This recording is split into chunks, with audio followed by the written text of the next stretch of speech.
Good evening, everybody. How's it going? I wanted to talk about X-Men Dark Phoenix. I saw that over the weekend, and it's not as bad as everybody's making it out to be. I'm telling you, it's actually a lot better than I thought it was going to be. It does lag in some spots. The visuals are great.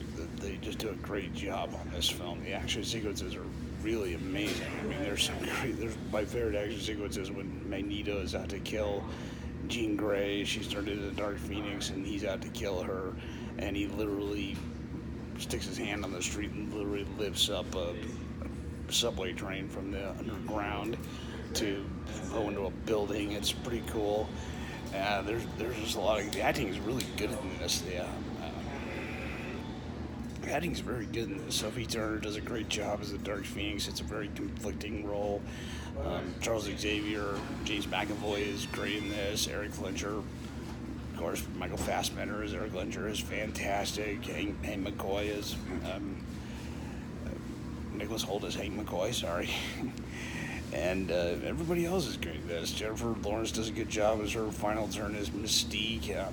My biggest criticism with this movie is the fact that it's really lacking a villain. And Jessica Chastain plays the villainess in this film, and she's a great actress. I mean, she does the best with what she has worked with, but her villain, it's just very flat and very one-dimensional. It's not very interesting, and it does lag in some parts. I mean, I've read the graphic novel. It's not as loyal to the graphic novel. I mean, they could have made Jean Grey the Dark Phoenix, the bad guy in this, but they didn't, and I understand why. I mean, they really want redeem her character and keep her likable, and it makes total sense to me. Simon Kinberg does a good job directing this. I mean, his directing's a little off. You can tell there were some problems with this. A lot of reshoots went on. I think that had to do with the merger of Fox and Disney, and then it suffered, but not as bad as not as bad as the reviews are making it out to be. This is a lot better movie than they say it is. I say, ignore the haters, go see it. There's some great scenes between Charles Xavier and Jean Grey, and I think it's some of the best acting I've ever seen in this series.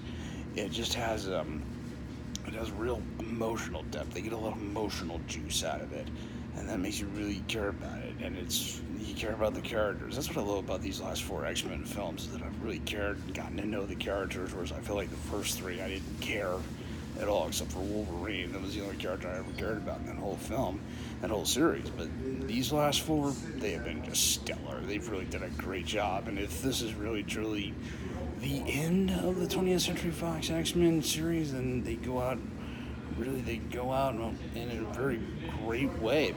Like I said, the visual effects are just superb.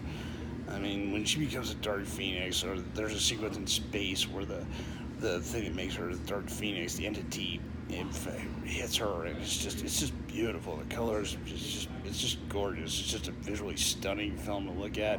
And the other thing I haven't talked about yet is Hans Zimmer, genius extraordinaire that he is, the maestro.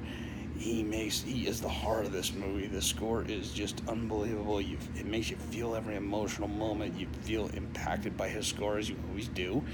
And it's just a very memorable score. I say really ignore the haters on this one. I don't know why they're hating on this so much. I think there's hating to hate, because I think they just get off on hating sometimes.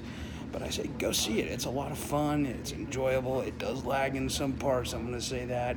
But it's really good. It's really just enjoyable, and it's a good cap off to what's been a great series. These last 4, like I said, have been fantastic. So I say go see it, and until next time, catch you on the flip side. Take care.